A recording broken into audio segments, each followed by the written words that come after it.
Good day, everyone. I'm Roy Richardson, Vice President of Business Development for CelPlan Technologies. Welcome to the CelPlan Wi4NET and Secured Cities webinar on city video surveillance and best practices. The presenter today is Mr. Jasper Bruinzeel, who will give a more detailed introduction of himself once I turn the floor over to him. Just a few logistics to go over before we start the session. If you have any questions during the webinar, you will see in your panel that there is a hand icon that you can actually raise to ask a question.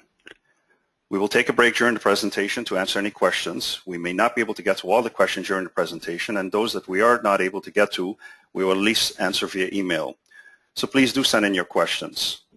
Depending on your internet connection, you may encounter screen refresh issues from time to time. If that does occur, please click on the button that toggles from full screen to window and back to force an update of the screen. There is also a chat window where you can ping us if you encounter any issues during the webinar. With the above said and without further ado, I will now turn the session over to Jasper. Jasper? Yes, good day everyone. Welcome and thank you for participating. So my name is Jasper Bruinzeel and my contact information and details are here on this slide. And with me today is Lieutenant Kelly Rodriguez from the Huntington Beach Police Department. Good morning, Kelly. Good morning. Thank you for having me here today, Jasper. Great, and we're excited to have you here. So the key case study of this session today is really the Huntington Beach Police Department project. Before going into that and before going into the agenda, I wanted to give just a little bit of background behind the idea of this webinar and a second webinar that is planned in just a few weeks. So I work for a company, CelPlan Technologies, and specifically with our Wi4NET division, which is really a system integration group focused on security systems. And now for a number of years we have been collaborating with the organization Secured Cities, and for years they've been organizing and putting together conferences about case studies, best practices, latest technologies, and with a specific focus on cities, police, education, transit, and healthcare. So together we came up with the idea of having some free educational webinars that have some unique case studies leading towards that event, which is for this year coming up in November. A little bit more specific about the webinar today. The goal is to keep this within the hour. So the next hour or so we'll be continuing this session. I'll start with just a few introductory slides before going into the key thing for today is the case study. Kelly will be participating, of course, in this section, and our suggestion is that we take some questions, some Q&A at the end of the case study.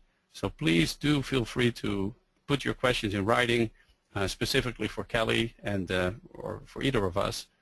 And after that, I will highlight just two elements that are more of a technical nature.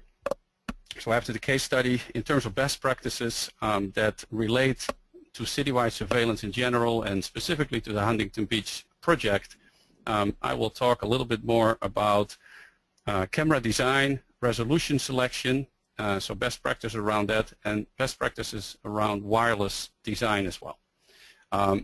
Down here is just a little bit of a glimpse of the next session that is planned for October 15th, where we have 4 case studies lined up, a university, a port, an airport, and a utility project, and with that some other elements in terms of technology that we will highlight as well.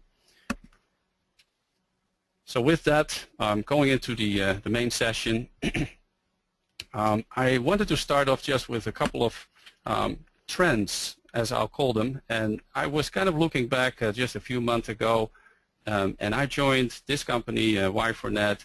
I have a wireless background, but I joined this company in 2007, not quite 10 years ago, but the years are adding up. So kind of looking back, it's amazing how within the surveillance industry, how things have accelerated over the years in terms of developments. I would say if you look another, if I look 7, 8 years back, the most recent 8 years and what has happened there, and the 8 years before that, and maybe the 8 years before that, I think you see an exponential growth of technological development. When I joined in 2007 and when I started focusing on this industry, analog cameras were still the main solution for cameras, and IP cameras were still, in a way, in its infancy. There were a lot of issues with IP cameras, frankly.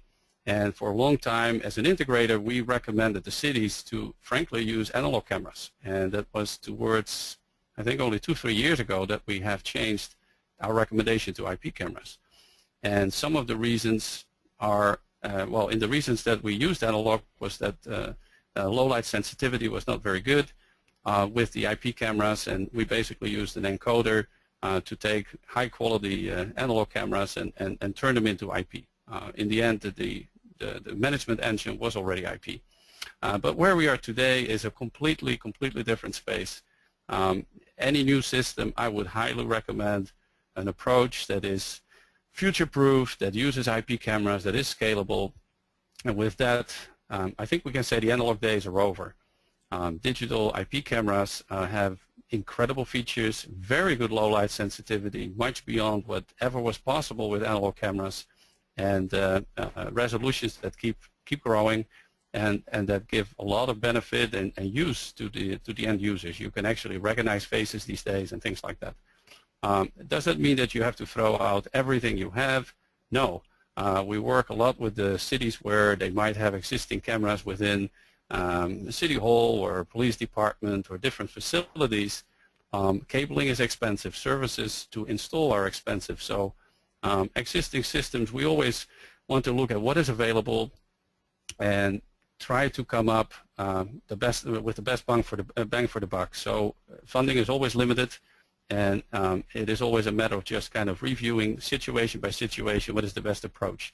We work with some jails where the existing analog camera system was so antiquated that it really made more sense to just rip it out and start all over again. And again, it's a case-by-case situation. In terms of the management system, overall, I think the open architecture approach is what most people recognize as the ideal, the best practice way to go about things. We came up with the term best of breed approach, and we try as much as possible to leverage standards that are available. Cameras that have now ONVIF standards, networking that are based on Ethernet, standard operating systems like Windows, and with that you can truly pick a best of breed camera combined with best of breed software, best of breed hardware, and then finally, if needed, and in this Hunting the Beach project, we do have wireless connections as well. We try to recommend customers to go with, and end users to go with leading brands. The reasons are that those brands are going to be around. Those are stable solutions, but not only that, it really gives power to the customer. Why? Because if you take a leading camera vendor, you will find an integrator that you have multiple choices of an integrator. So rather than be stuck with one, you have a number of choices that you have, not just to buy the equipment, but actually to help you with maintenance and installation and things like that. By contrast, and it surprises me that even in this age of IP cameras, there is still what I call the single vendor trap, where basically one vendor suggests that you can buy a camera from them and even the software and even storage hardware, virtually an entire system. And in my experience, I see that it's hard to be best in everything, and it's nice to claim that, but in the reality is usually different. And not only that, who is a leader today might not be a leader tomorrow. This is an industry that is in a lot of fluctuation, a lot of change, and it's good to keep not be tied to just one single vendor. The third option, or the third item, the third trend here, I think has already been fully implemented, which is that the government entities, state and local government, I think they've recognized the benefits of IP video and software-based management, which means that where you had your old DVR systems, little islands that were separate from each other, that were not integrated, I have seen the government all around the country really recognizing the benefits of IP, the benefits of software management. And if you just look down the list here of all the different applications, the one for the case study, the case study that we're focusing on is the downtown cameras, the neighborhood type of cameras, the public cameras with Huntington Beach. And really this project is less than 12 months old, so a very recent project, but obviously they have been using within the Huntington Beach cameras for many years, for example, in jails and other areas. What I've seen happen is that when there is that benefit of IP, you try to really kind of integrate and bring different entities together under one umbrella. Ideally also collaboration with schools, where in case of emergencies or issues that the police has access to those kind of cameras. I put a little case study here just very briefly. City of Modesto, rather than just last year, they actually got into IP with a wireless downtown system, not very different from Huntington Beach, but a long time ago, back in 2000, my writing is not that perfect, but 2008. So since then, they have taken that first step and recognized the advantages of IP, and then step by step integrated different applications, different locations, different facilities into that one single system. So this is one of the downtown cameras, the wireless cameras. These are this is the campus, the police campus, where there are cameras in different facilities. We integrated those as analog cameras. Different transit locations where we have a mix of analog and IP.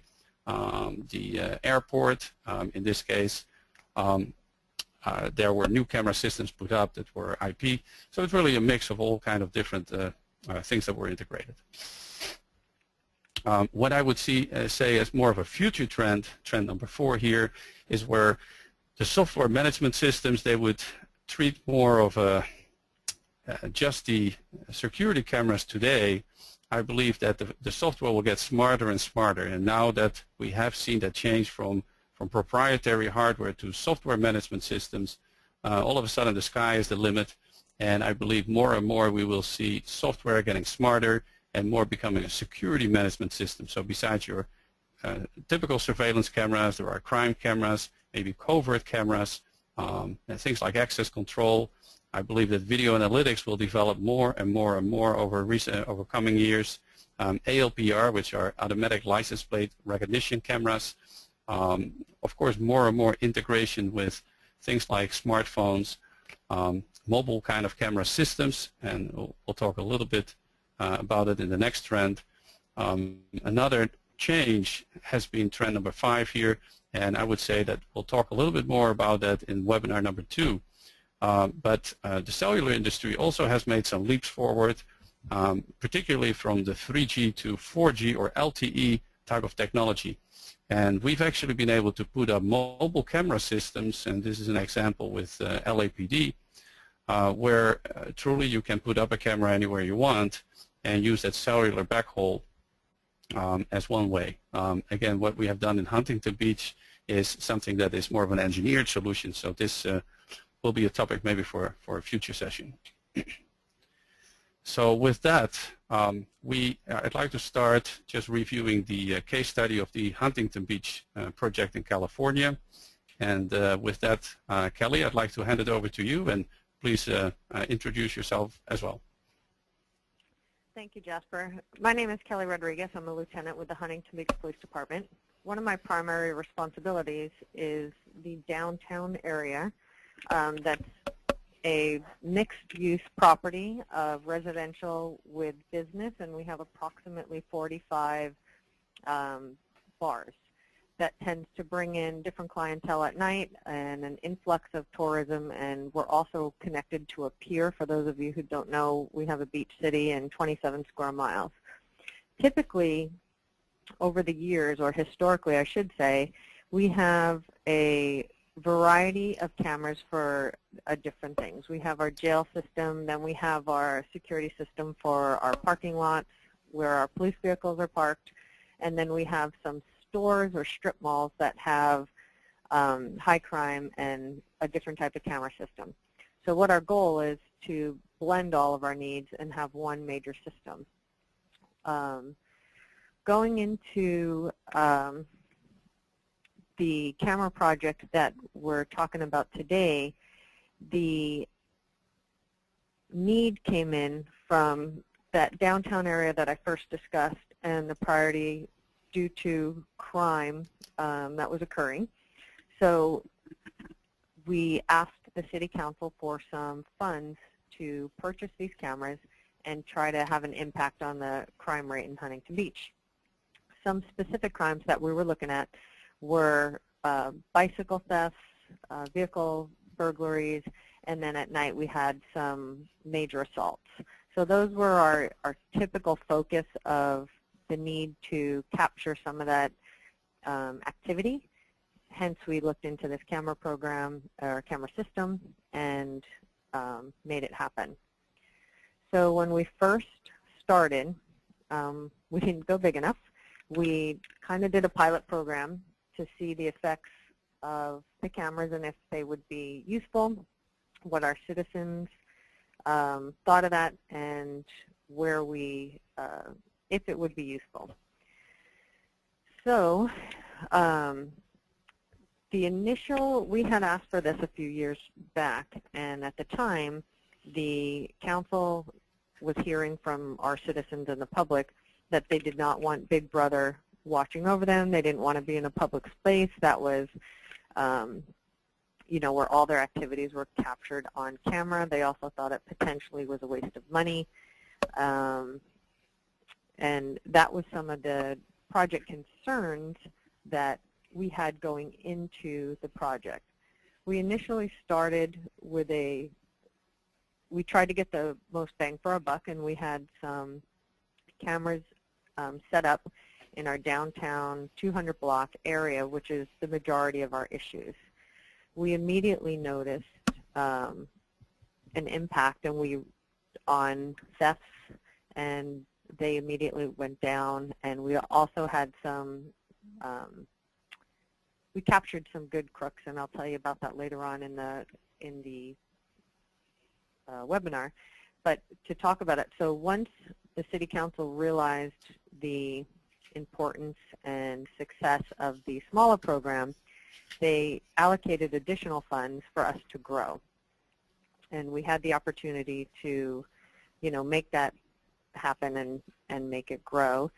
And we actually then secured our heliport, which is where we keep our helicopters, and to make sure they were safe. And so we're actually adding to the program and trying to get that happening. So okay. So that pretty much covers the challenges and the history.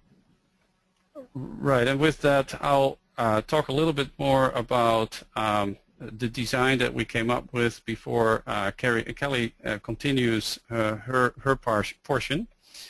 So first, on the technical side, let's review a little bit the technical challenges.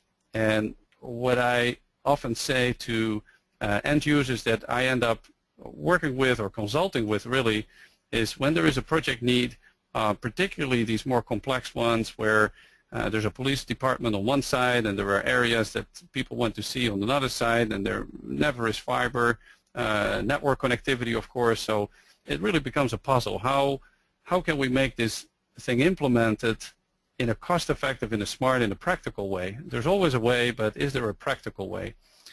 In this project, in the technology department, they actually had a camera at the lifeguard tower as kind of a test. In a cost-effective way. It was implemented, but it never really worked very well. And that's not it's just kind of more an observation, but it is not atypical. Putting up a system like this, it is complicated. And I guess that's the point I want to make. The lifeguard, so there's a picture here included standing at the City Hall campus, and the City Hall and the police department, I should say, are four miles removed from the downtown area where we want to have the cameras. So at that distance, standing at the roof of the City Hall, which is about 5 stories high or around there, if we take a view to the downtown section, we don't necessarily see tall buildings sticking out. What we see is, in this case, it's the lifeguard tower that is kind of hidden in between trees.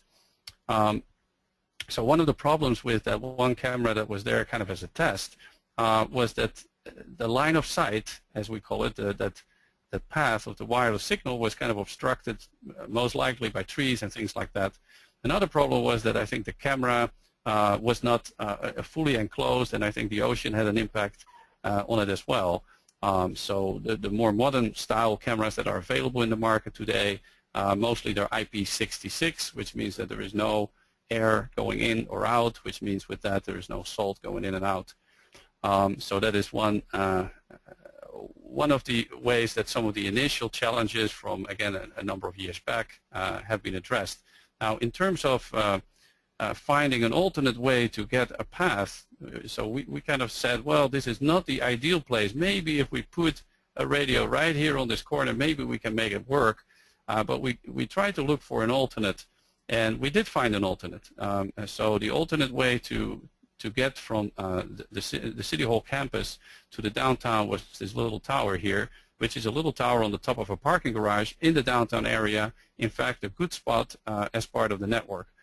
So we had to bring in lifts and verify that it truly had a line of sight, and it was confirmed it had a clear line of sight. So perfect. Now, the next challenge came in.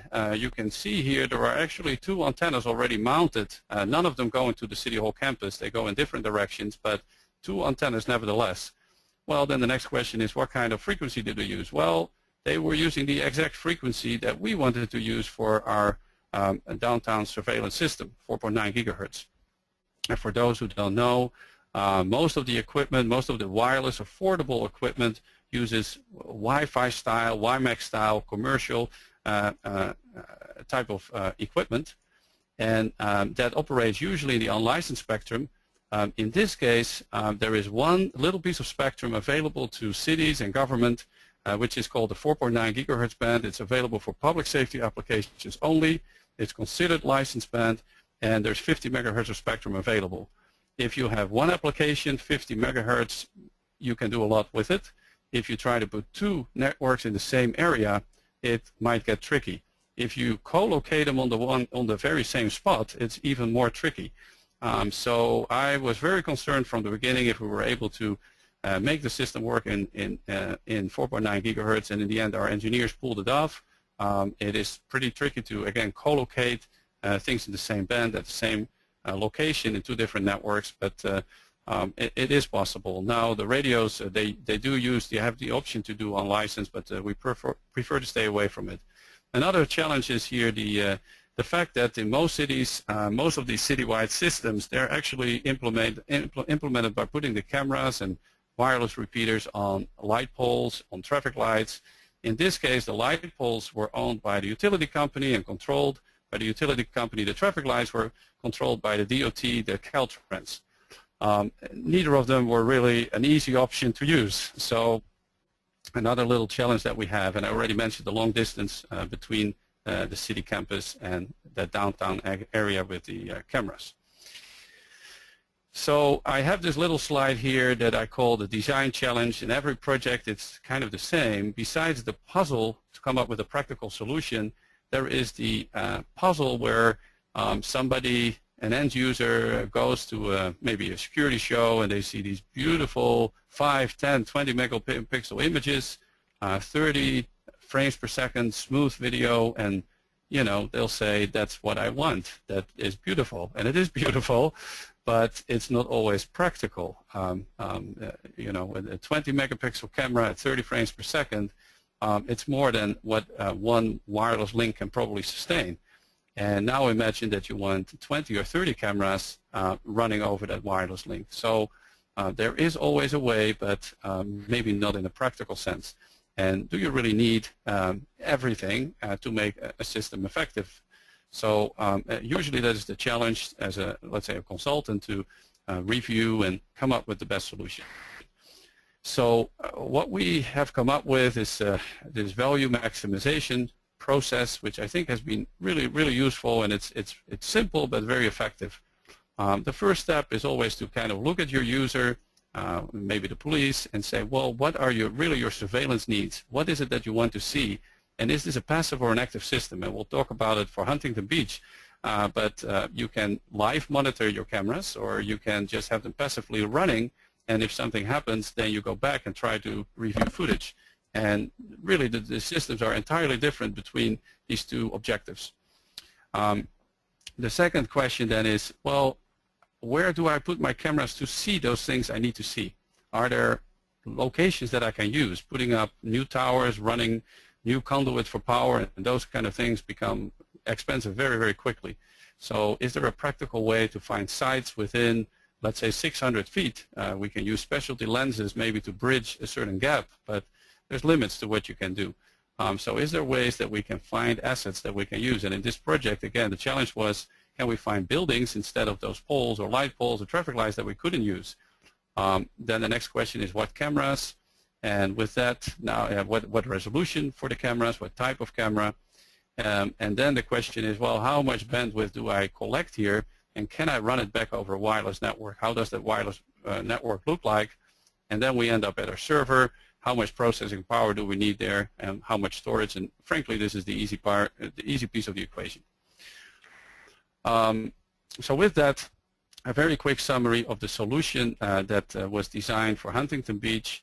In the end, we found enough mount assets that were city-owned. I'll have some slides about that. We were able to use that 4.9 gigahertz band. I kind of mentioned that already.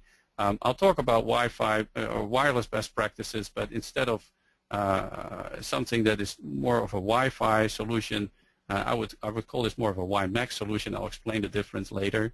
So I already mentioned the 4.9 gigahertz band. 10 megahertz channels, because you only have 50 megahertz, 10 megahertz is really kind of the, I would say, best practice, typical channel size for a network like that. We frankly optimized the network for both active and passive monitoring. Even though the main mode is passive, there are enough PTZ cameras in the design that also active monitoring is really possible. In the end, it's really a mix of fixed and PTZ cameras.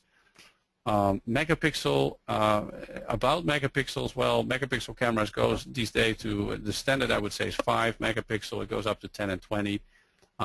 In this project, given the balance of cost, wireless, and storage, the design basically includes 1 to 2 megapixel cameras. Also, we brought an IP-based software platform as part of the system, and the ability to view the cameras, and this is more used on a trial basis now from phones, and these phones actually have the ability to upload video as if the PDA is a security camera, and upload video from officers in the field right into the server. Just a little bit of details about the design. Specifically, this is just a picture from the City Hall rooftop, and these are the additions that we made. This is in fact that new antenna that actually points to the City Hall, and this is what we call a sector antenna that spreads the energy to the different cameras that are out in this section.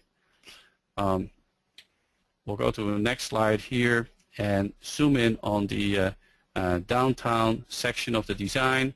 In this slide, I just want to highlight the assets that were used to mount. Again, we don't have poles or traffic lights that we could mount on. So what you see in this section here is a pier.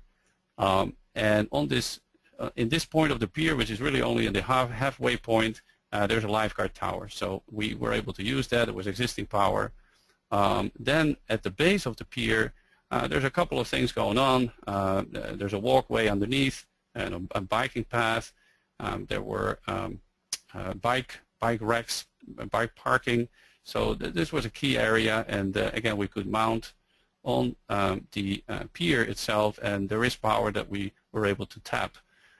In this larger plaza area, there was a little kiosk in the green dot here that was city-owned and that had power. So again, we were able to solve that problem. And then in this section, we have the parking garage that is a large structure, and when you kind of look at the parameters of the parking garage, we're covering most of those critical bars and pubs and issue areas that were available. There's a little alleyway here where we did have to branch out, and in fact what we're using here is an ornamental light pole that was owned by the city and that we were able to use.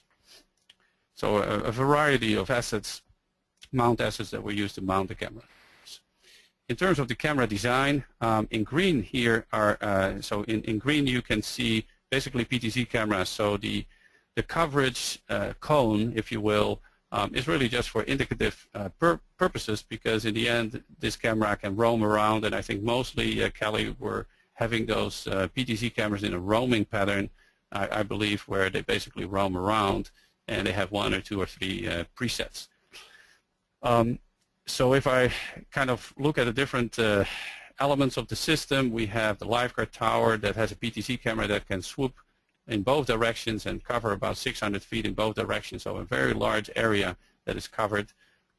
In this area, I mentioned already, there are 2 cameras underneath this pier that cover an area where bikes are parked and where there's been a lot of theft issues. The plaza area is covered here. This PTZ camera roams and can cover, frankly, the bike lane that is in this area, and also beach areas, the busier beach areas of this city. In the pier, again, a lot going on. There's a number of fixed cameras, except for this PTZ here, but basically there are fixed cameras covering nearly 360 degrees, covering all the important areas on a continuous basis. So really nothing is missed as activity goes on in a passive mode. Kind of a similar story around the parking garage. We're not covering 300, or we're not covering every inch, but what we are covering is the most important areas. There are 2 bars side by side here that are always covered. There is a bar here, and then there are some aggregation areas, some gathering spots in different areas here that are always covered. And then in addition to that, and then of course there is the alley that is covered. In addition to that, there is the PTZ cameras that roam around and that can cover some additional spots. And with that, Kelly, you can take over. Okay, so the setup and operations. Like most places, we're short-staffed, so we unfortunately cannot have monitoring all the time. So when we were choosing a location to set up our system where the cameras and monitors were, well, where the monitors were going to be, our first choice was our dispatch center, because dispatchers are a 24/7 operation. So although they don't have a dispatcher designated specifically to sit and monitor activity, they have the opportunity to take over the controls for any of the PTZ cameras and zoom in, zoom out, or try to follow someone that they believe might be a problem. So our first station setup, if you will, was in our dispatch center. Our second station was in our watch commander's office, because typically the watch commander is at the desk and has the opportunity to view the cameras as well as take over the controls if need be. Part of our, when we grew phase 2, or the second part, we went to our downtown substation. As Jasper explained, the station is away from our downtown area, but we have a substation there where our officers write reports and stay in the location. So when they're inside, they have the ability to look at all the activity that's going on the street as they're in the office. So they can look and see if there's problems brewing or if something's happening, then they can do that. They also have the ability to monitor activities, zoom in, zoom out, and they have controls if need be. So the setup operations turned out fantastic for us. Our future goal, of course, would be to have it staffed all the time. We have had the opportunity through our specific events. We have large events such as Super Bowl Sunday. We have a marathon. We have a U.S. Open of surfing. And we have had somebody sit, I call it the control panel, so they can monitor the activity and detect crime, and hopefully, not hopefully, we have had success stories where that person has directed officers to a particular place where a crime is occurring, and we've had the opportunity to arrest them based on a crime in progress. So right now we're passive. What we're doing as an agency is we're putting some of our staff that's injured or light duty and can't go in the field. Instead of having them stay home, they're actually monitoring the cameras and making the best use of our equipment. Some of the technical advantages mainly is evidence. Unfortunately, historically when a police officer said X occurred, the jury believed it. Now they're wanting evidence. They're, with everyone's cell phone footage and camera footage, we wanted our own evidence and our own camera capturing the activity.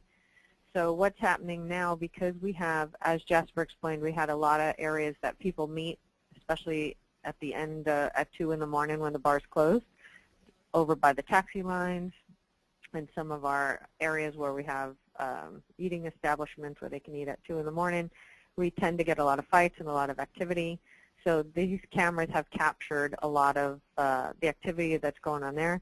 We can actively look at it and make an arrest from it, or that information has been stored with us, and if there is a fight or something, we can actually go back and look and see who the aggressor was, or identify any suspects that may or may not, have gotten away. So the technical advantages is we have that information and we're able to go back and look at it. The officers, especially with the downtown substation setup, they love the fact that they can have immediate access where if they're trying to figure out who did something or what part they had, they can send another officer back to the substation, view the incident, and then make the arrest, the proper arrest from that in a very quick, fast amount of time. So that's actually working out really well. Real quick, touching on the support aspect, anytime we call, we have basically an immediate response, whether they log in wireless or they've actually come down to our station to fix things or tweak things. Sometimes it's on our end that we've made some user error, and that's an easy fix. And then any other time we've had great support. So that's actually worked out. Going to the system successes, as I started to talk about in the beginning, the need came from Huntington Beach was experiencing 14 bicycle thefts a month, and they were typically under the pier, or as you can see on the picture, that's an alleyway basically between 2 bars. And we were having 14 a month, and we had a lot of citizen complaints that we needed to do something about this problem. So the original agreement was to strategically place the cameras where we can capture these bike thieves. It has been effective. We're down to about 4 a month. Capturing, as you can see by that photo, we got that guy into custody. Based on the picture, a citizen identified him. He actually came back to steal another bike, and we were able to take him into custody for that. We've also have many crimes in progress. As guys are in the process of stealing the bike, we're able to see it, respond, and capture. So we've really had a great reduction in bike thieves. That's been fabulous, and stolen bikes. But more importantly, we've had some bigger success stories that for the city end has been great. We had a gal make an allegation, a serious allegation against one of our officers, saying, I can't go into exactly what the alleged crime was, but it was a very serious offense that would have taken us to the court process and would have caused a tremendous amount of financial strain on our city to fight it. We were able to track the victim, if you will, the complaining party, allegation, and all her movements in the entire downtown area, including the time frame that she alleged this crime occurred against the police officer. And we captured that information. We re-interviewed her, showed her that there's absolutely no way, one, she never even came into contact with the police officer, and number 2, ultimately she admitted that she made it up and just didn't like that particular officer. That would have cost us a lot of money to fight in court through depositions, and although I'm confident it would have came out well, we actually had proof and made it super simple and saved hours of investigation. Another success story is a group of citizens put their drunk female friend into a cab to get her home safely, but they just put her in the cab without another friend with her, and unfortunately she was raped. And we were able to utilize the camera system, go back, capture data. We actually saw her getting into the cab, got the cab number, and we were able to conduct the investigation based on watching her get into the cab. Again, sad it happened, but great that we had that opportunity to go back and view it and handle that. The third, or the last one I'll quickly go over is we have multiple assaults, unfortunately, in our city at night, but we had a major assault where it was assault with a deadly weapon, and we were able, actually I was actually the watch commander at that time, and I was able to track it as it was occurring and capture the suspect who assaulted the victim, and I was able to follow him with the cameras and tell the officers where he was going, what he was wearing, and give a great description, and we took him into custody right at that time. So the cameras for us have been fabulous, hence the reason, if we go to the next slide of, our future, because we've seen such success and have saved money for many, many things and just, added a layer of protection to our citizens, we as a city have decided that it's an extremely useful tool, and we do have a desire to expand. Of course, like everything, it comes down to money, but we we started off with a smaller, I believe 7 cameras. We've already gone up to like 18, and we've added, and then we recently added our heliport that is not downtown, it's in a different part of town, cameras to protect our investment, of the helicopters. We do have some different areas being developed in our city. One's called Pacific City, and it's a newer mixed-use property of commercial and residential. We're going to try to incorporate the cameras into that area to make sure that's protected. And then we also have some other ones, such as Bellaterra Mall. We'd like to expand on what their camera system is and get maximum coverage in addition to some other parts of town. So one of the next steps for us might be the jail. Right now we have, our jail is an older system. It's choppy. I don't even know exactly what the proper term is, but when you're trying to view a video, it's not good, and it's not with this company. So we're so happy with what we're seeing with this company that we're trying to make that switch. So that's kind of the glimpse for Huntington Beach in the future. Yeah, well, thank you, Kelly. And I think let's see, Roy, if there have been any questions coming in, particularly for Kelly around the case study. We have a number of questions here, so I'll take a couple of them, and the rest we'll have to probably answer by email. One question here. Kelly, would you have any lessons learned for cities and police departments considering to put up similar systems? I would, if anybody wants to call me and talk about it. So one of the initial challenges when we had the PTZs, frustration was the guys at first were a little bit reluctant because they didn't know how they were going to like being on camera all the time.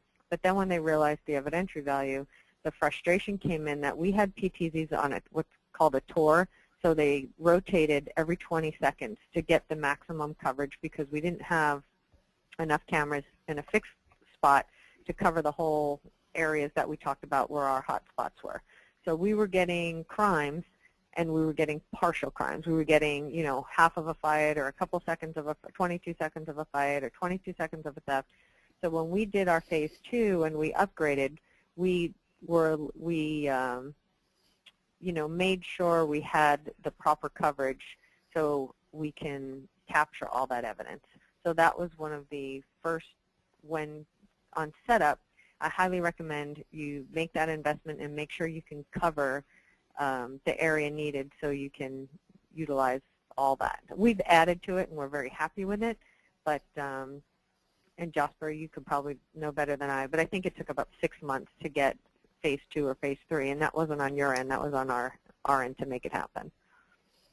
Right. Well, yeah, and I think, Kelly, I think what is a little bit unique is that it sounds, even the first system came online less than 12 months ago, and even within the 6 months, and I think that is a credit to the city of Huntington Beach, frankly, that they were able to move so fast and see the successes and then add a little bit to it to fill those gaps. And some of the technical slides, I'll talk a little bit more about that. So I realize that we'll probably go over our 1 hour point, but we'll take some questions, and whoever is interested, particularly that specific issue, I think will be nicely addressed in some of the technical slides that are coming up.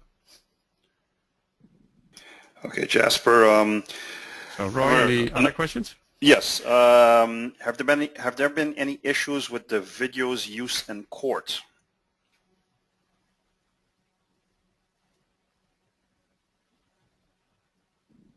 Oh, Roy, I think you broke up a little bit. Can you hear me? Yes. Okay. Have there been any issues with the video's use in court?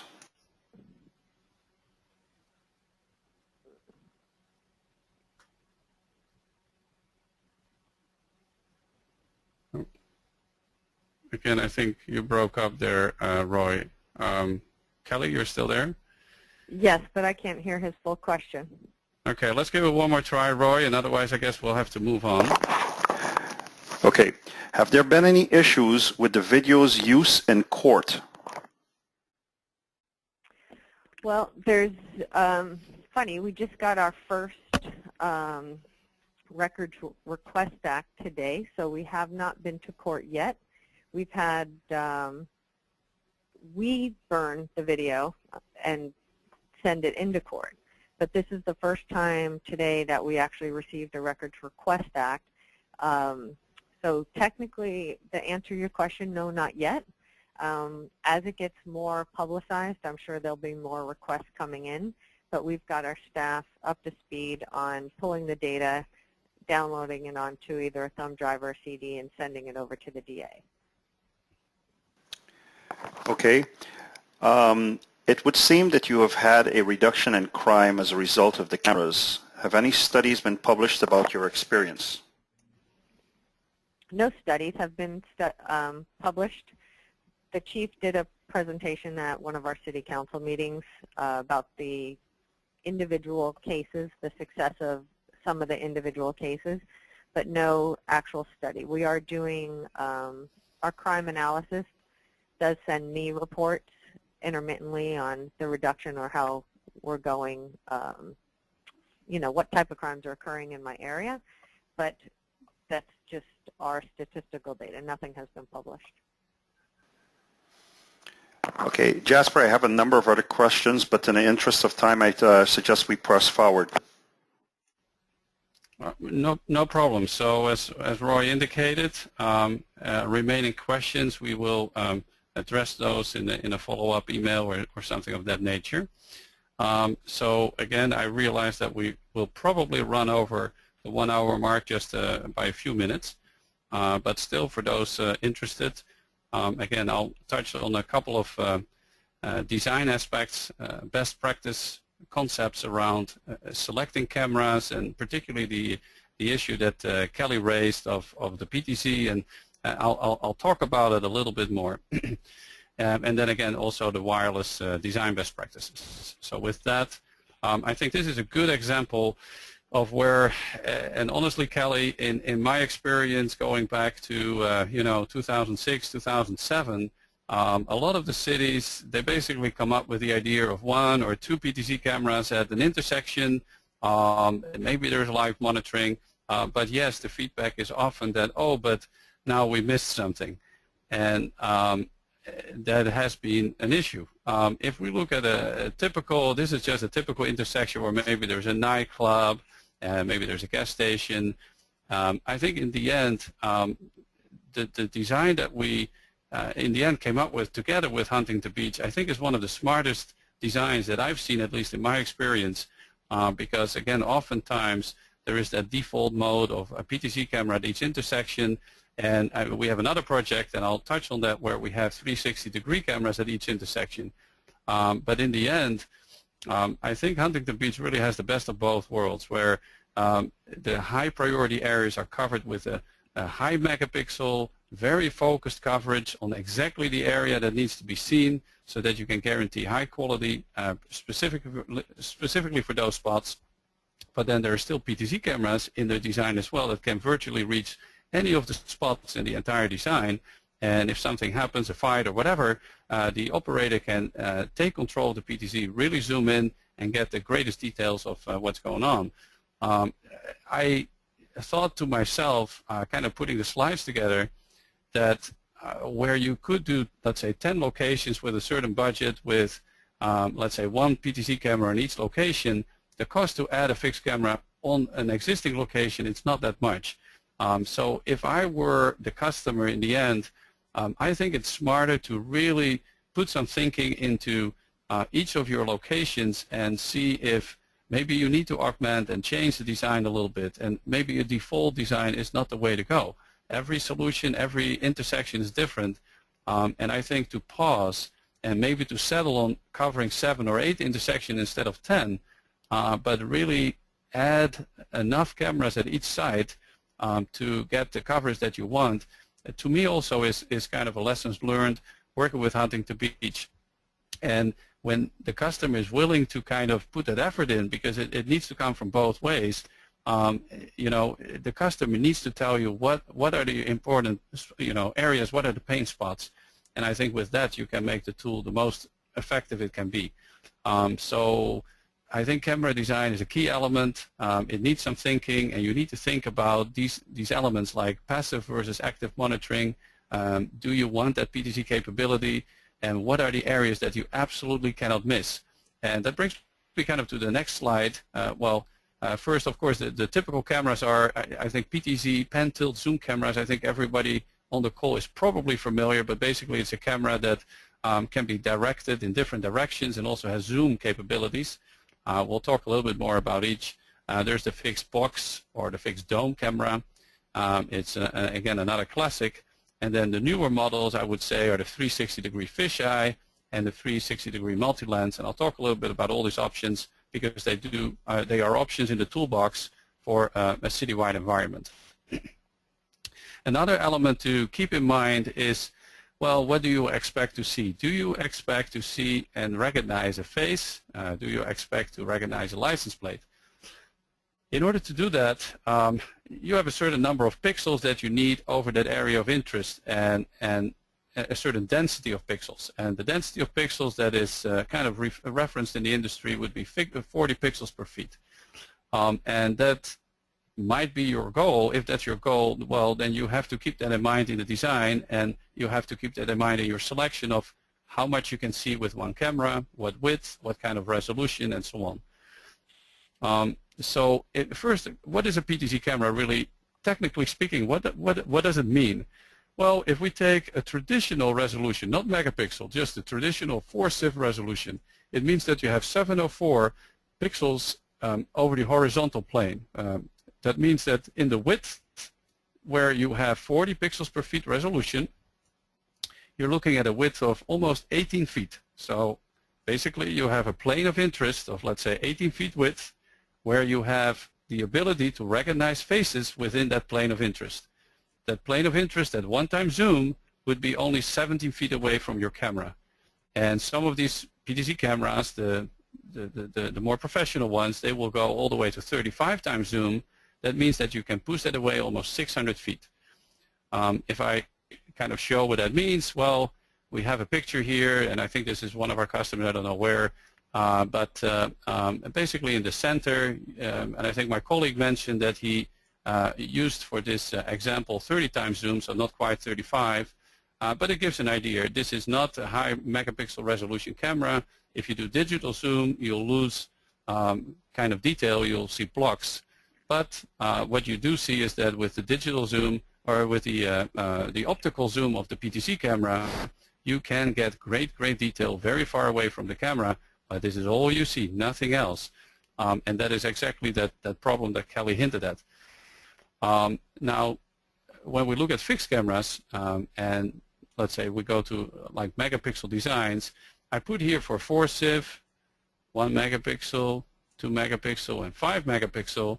and you can kind of see the horizontal pixels. They increase, obviously, but they're not unlimited. So sometimes people just kind of blur out, the buzzword megapixel, and megapixel means that I have a megapixel and I can do digital zoom and I can see any face or any object or anything that happens in the picture, and of course that's not true. There are limits to every type of technology, including megapixel cameras. So in Huntington Beach, we're somewhere in this range of the type of cameras, 1 to 2 megapixels. That means that the width that we can cover to have that full 40 pixels per feet, that's somewhere between 32 and 48 feet. And if we would go to 5 megapixels, then you will see that you go to 64 feet. Now what we also see is that when you go from 2 megapixel to 5 megapixel, you go to 2.5 times the number of pixels, but the coverage increases only by a percent of 20-30%. 2 megapixel cameras will give you more coverage than 1 5 megapixel camera. And it's not completely literally true, but if you look in a street scene, there is some truth to that. So higher megapixels doesn't always mean that you cover more. There are sometimes smarter ways to do things, and this graph, I think it helps to kind of select what resolution you need. Now, in order to display it gives a certain distance. There are specialty lenses that you can use to push, the field of interest a little bit further away from the camera. And here is an example when you are using 2 megapixel cameras, and this is a little picture from Huntington Beach. So this is a 2 megapixel camera, and there's a little area here that is highlighted. And when we zoom it in here in the software, you can see the little window. You can see a picture that is still crisp, that it didn't pixelate when you kind of zoomed in on it. So this almost looks like it could be a regular camera on its own, but it's actually a fraction of the picture. So obviously, when you go megapixel, yes, you can have some ability of digital zoom. I'll skip over this a little bit in the interest of time, but in this slide, just a couple of case studies again. This is a case study from LAPD where they zoomed in on a case of vandalism that I think it made it to the news at some point. This was a live monitoring situation where the police cops, they were kind of reviewing the situation. They saw that there was a certain act of vandalism that was captured, and that was by the benefit of the PTZ. But in a passive mode, they would never have captured this. In a case that this is McAllen, this is one of the earlier 2 megapixel projects where in this case you would think that there is no detail to actually see the license plate, but it is a megapixel camera, so you can do digital zoom and you can actually see the license plate here after the fact, so passively. So of course that is an advantage of megapixel cameras. The fisheye is something that has matured over the last 1 or 2 years. It seems that the industry has kind of standardized on 5 megapixel resolution, so we are looking at a lot of bandwidth for a camera like this. The picture that you see here, they basically come in 2 modes, or you can even set them to different modes. Here it's set to 180-degree mode, and in other cases you might set it to a 360-degree. In that case, you have to imagine that the camera is basically hanging on a pole, looking straight down. The problem with the fisheye camera is that because of the lens and the distortion, the intentional distortion of the lens, is that most of your megapixels, they're kind of in this area. So in this case, I think that's not a bad thing because a lot of the activity is right in this area. So you will have very good resolution in this range. When you look at a citywide design, you look down to the ground from the pole, there's really only a small area that you cover, let's say an intersection. When you move away, you not only get a larger distance, but you also get less and less and less pixels because of the distortion of the lens. So I would say a word of caution around the fisheye lens. In a case like Huntington Beach, it would not have had much benefit. What we needed to do in Huntington Beach is look across the street at a pretty good distance and see, let's say, a bar at a good distance. The other thing to keep in mind is with a fisheye, when you look down, you really see people on the head, and you don't really recognize people's faces. So when you look from across the street down to a bar, you capture people from the side and you have a much better chance to get good facial recognition. The advantage, I would say, is cost. These cameras are very cost effective. Initially they were indoor, and I think now we see more and more outdoor based cameras, and I think it is a technology to watch. But always kind of think about what you want to see and if this is really the right approach for you. A multi-lens approach is another option, and I believe overall that it has its benefits. This is in fact from State College, Pennsylvania, where it's implemented on most of or a number of intersections. And here the concept really is related to a passive monitoring. So the idea is to capture as much of the general activity around intersections without having to monitor 24/7. And in fact, there's no more monitoring intended here. The cost is an advantage.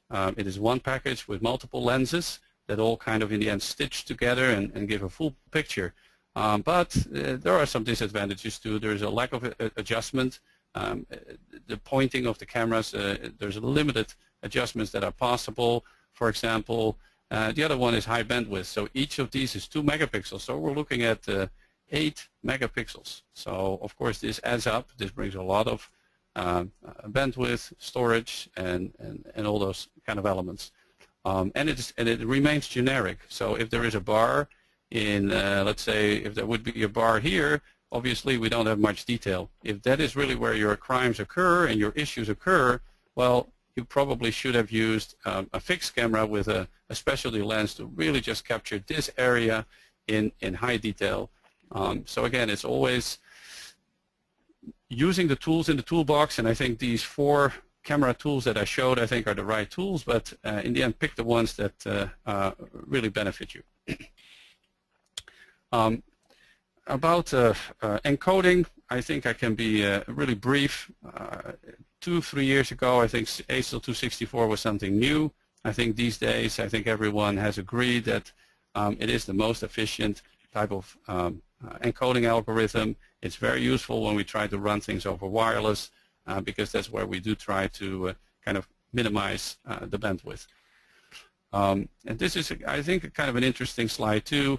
Even though I think the numbers in this table are a little bit on the conservative side, I think the actual, and particularly because it says here 30% compression, which is kind of on the high end, and I would say I've seen better lower bandwidth rates recently in practice in cameras with much less compression, more in the order of maybe 20% compression, which gives a higher quality picture and actually lower bandwidth. So I think HL264 has matured from maybe a little while ago.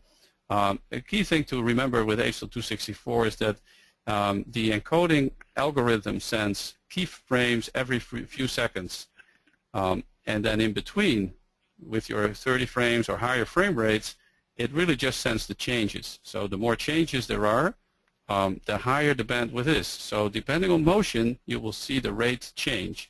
And I do think that this table is good to explain that. If we compare high motion versus low motion, and if we look at the worst case scenario, 30 frames per second, 5 megapixel, we see 31 megabit per second for one stream for one camera in high motion versus low motion only 7. And I think in the reality I've seen that actually to be even worse, maybe a factor of 10 times between low motion or no motion in that case and high motion. Now, how does high motion occur? The best example, I would say, is really a PTZ camera that somebody manually moves. You have to imagine that in that case, every pixel in the entire frame, in the entire image changes because the entire picture changes. When it's in a still position, not much changes. You see a car driving through, you see a person walking through, and in those cases, HL264 is very, very, very effective. So I did also highlight here, you can see I highlighted something at 12 frames per second and at 2 megapixel. I highlighted that because I took a little screenshot from a Huntington Beach camera, and it is somewhere, you know, it's not a high motion picture, so somewhere between average motion and low motion, you see between 3 and 1.7 megabit per second in this table. And in the practical example here, and of course this is just one little shot, but it's running at 13 frames per second, and you can see here it's 2100 kilobit per second, so roughly 2 megabit per second, and you can see here the resolution, which is a 2 megapixel image. Just to kind of give a practical idea of what kind of bandwidth to expect in a city setting for a megapixel camera. A small glimpse to the future. What is next in terms of resolution? Well, the 4K standard is something that is being talked about recently quite a little bit. We see now TVs that are coming out with a similar resolution, ultra high definition television.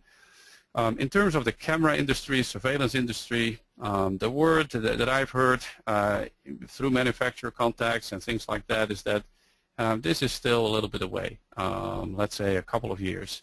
One of the problems, particularly in an outdoor environment, is low light sensitivity. You have to imagine that the sensor now has to, basically it gets a fourth of the light, right? So where we have, this is the old 2 megapixel camera, and this is our 8 megapixel camera. So 4K basically means 8 megapixel. 1080p basically means, means 2 megapixel, and then we have our 720p, which basically means 1 megapixel. We get less and less light that falls on the sensor because it's spread over more and more little elements that are embedded on the sensor. So low light is always a problem. With that, bandwidth is a problem too. Now all of a sudden we have to deal with 8 megapixels. Processing is another problem, and that relates to the emergence of H.265 as a new standard. Yes, it does compress better, is the news. They're claiming another 50% reduction, where H.264 already had that kind of reduction compared to MPEG-4. But it comes at a cost. And the processing power, as I hear about it, the processing power increased more than 50%. So now all of a sudden our computers that were able to handle 50 to 100 cameras, all of a sudden are choking with just a few cameras. So it seems that the industry, there are things down the pipeline, but these things are not ready for prime time. But it's always fun to hear a little bit about a glimpse what's coming up. My last topic here for this webinar would be around the wireless and network design. Of course, there is your wired options, if they are available. If there is fiber pops that we can use, of course, if you can use those, why not use the assets that are available. Cellular is something that is available, but it has questions. Again, I think it's a nice topic for maybe webinar number 2, but I believe that in the end, for a system that is engineered, that is there to stay, to build your own wireless infrastructure is the most logical choice. When we look at the technologies, again, looking back to 2006, 7, 8, 9, we were looking at Wi-Fi based technology, 802.11abg. That was kind of the commonplace. It had a lot of issues. It was very tricky to design these networks. And then a few years ago, we had the 11N standard and WiMAX style products coming out. Similar cost points, very affordable, and performance has, I sometimes say, I think it's 5 to 10 times better. So between these two standards, I've seen 5 to 10 times improvement in bandwidth, which is incredible, frankly. Now, there are other options that are more costly, microwave, millimeter wave, but again, they are expensive. And if you can, I would say this technology number 2 is what usually is used to design a wireless backhaul network as much as possible. Looking at an architecture, and again, Huntington Beach, I think, is a good example of a typical situation. Oftentimes, we have the city, civic center, city campus in place A, and then we have our cameras really in, let's say, the downtown in place B. And within that downtown, we have to find some kind of aggregation point that brings all these cameras back together, and then a high-capacity point-to-point link that links back to that central site. Again, not uncommon. The technologies that we see in the aggregation network are called point-to-point, point-to-multipoint, and still a buzzword that zooms around in the industry often, mesh technology. And I'll talk a little bit about both in one of my next slides here. This one this one talks about those three technologies. First of all, point-to-point. Point-to-point, it's really as simple as it sounds. There is one point, and there is another point, and there is what we call a directional antenna, typical a panel antenna, as depicted here in this little picture. Usually, both ends are both transmitters and receiver. They send back and forth the information. And the advantage of this solution, technically speaking, for video and in general for wireless, is that this antenna is what we call directional. So with directional, that means that the energy, when it sends, it bundles the energy, and it's kind of indicated with this orange figure here. It bundles the energy in one direction. On the other hand, when this radio is listening, when this wireless device is listening, it listens, its ear is perked only to listening to this other location. If this one is supposed to be listening, let's say there's interference coming from other directions, well, honestly, it doesn't hear that because it's not amplifying any of those signals. It's really only amplifying the signal coming in from the right direction. Point-to-multipoint, very, very similar. The only difference is that now at what we call the base station side, the base station can actually talk with multiple devices at the same time, but usually this panel antenna here now has a little bit of a width, usually a 90-degree or a 120-degree width that it can capture and talk with these camera devices or radio devices. The last option is on paper something really exciting, which is called mesh networking. It is something that is claimed to be dynamic, and it is. The problem is that the dynamic piece comes at a cost, and that is as follows. The idea is that you have a network that any node can talk to any node, and we can take down any of the nodes, let's say this one, and now this node, let's say this is the A, and it needs to go somehow to B. Well, instead it used to go through this node here, but all of a sudden now it can go through this node right over here. Theoretically, again, it is all true, but in order to keep this system fully dynamic, that means that on the radios you have these little sticks here. They're called dipole antennas, and they create coverage in 360 degrees, a true circle. So when we look at this little circle here, what it means is that the energy, the complete energy that is available within the radio is now spread in 360 degrees. So there's only a tiny little slice of energy that is going in the right direction. The rest of the energy going in the wrong direction. The same situation, of course, is on the receiver end. This same antenna is listening in 360 degrees, and it's listening only a little bit into the right direction, but mostly listens to the wrong direction, and interference is coming in from all these different locations. The reality means that the efficiency of this system is reduced, and what we need in video is 100% efficiency because we need high bandwidth and megapixel cameras. Those are just, I think, some commonalities in different architectures and problems that have occurred, I suppose, in different designs. Another element is what we call the protocol, the wireless protocol. When we look at Wi-Fi, and most of the mesh systems are based on Wi-Fi protocols, it is what we call a contention-based protocol. It's very flexible. Of course, there are advantages. Everything has advantages and disadvantages.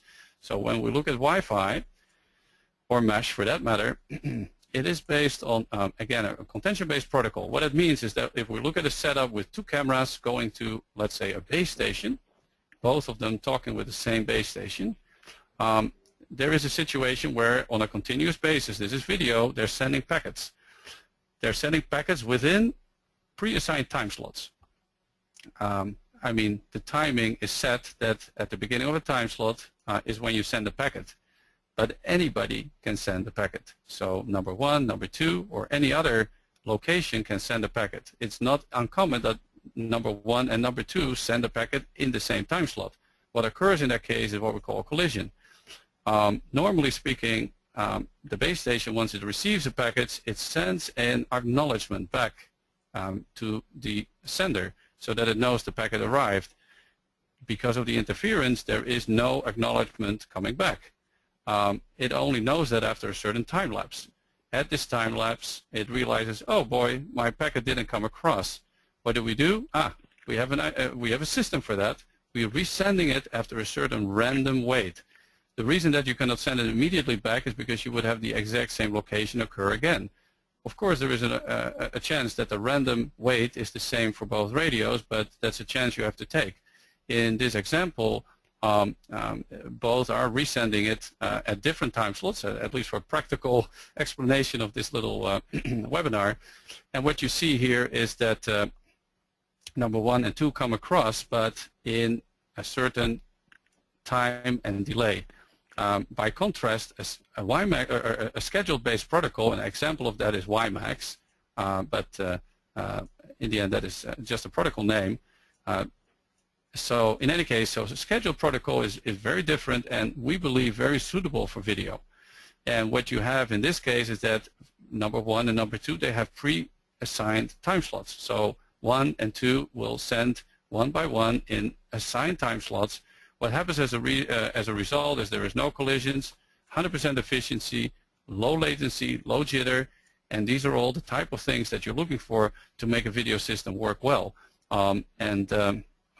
That is, again, a key element for us. So to wrap up on the wireless best practices design, line of sight is important. If you have one camera and you need to go through some trees, some grazing of a building, yes, there are possibilities. Officially, these radios, they do work in non-line of sight conditions, but in the end, try to optimize for line of sight. If you want to scale the system, if you want to get 100% efficiencies, this is the way to go.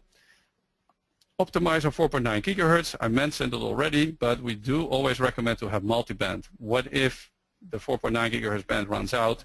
Radios are available that can do other bands, particularly the, I'll call it 5.x band, and multiple 5 gigahertz bands that are available.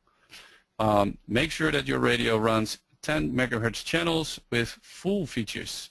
Many radio vendors will tell you they do 10 megahertz, but they don't tell you that it doesn't do full features.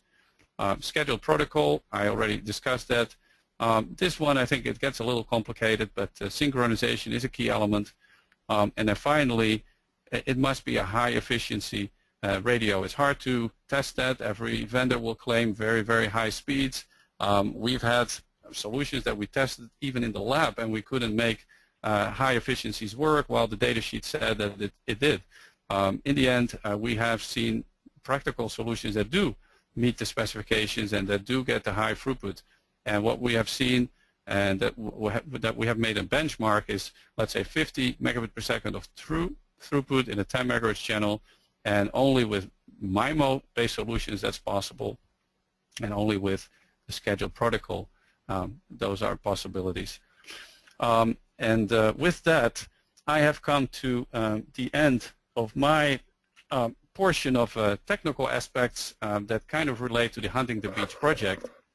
And Roy, we're already a little bit over time, but maybe we can still take 1 or 2 questions. Yes, Jasper, can you hear me? I do. Okay, good. So we have a number of questions here. I'm just going to pop 2 up real quick, and then we can answer the rest via email. The first question here, I think, is more for Kelly. Does your PD use body-worn cameras? No, we do not. Okay. And Jasper, I think this is more for you. What VMS did you end up getting? Yeah, I plan to keep this session vendor neutral, if you will, and educational. Specifically for the Huntington Beach project, it is based on the Genetec video management software system. Okay. There are a number of other questions, and in the interest of time, I think we will probably get to those via email. All right, very good. Well, from my side, thanks everybody for participating. I hope it was useful. And if you have feedback, please do let us know. It's always good to have your feedback for a possible next section. We have a next session scheduled for October 15th, and I hope that many can participate again. Okay, with that, folks, I'd like to thank everybody for their participation as well, and look forward to seeing you in a future webinar. Thank you, Jasper. Thank you, Lieutenant Rodriguez. Thank you. Bye-bye.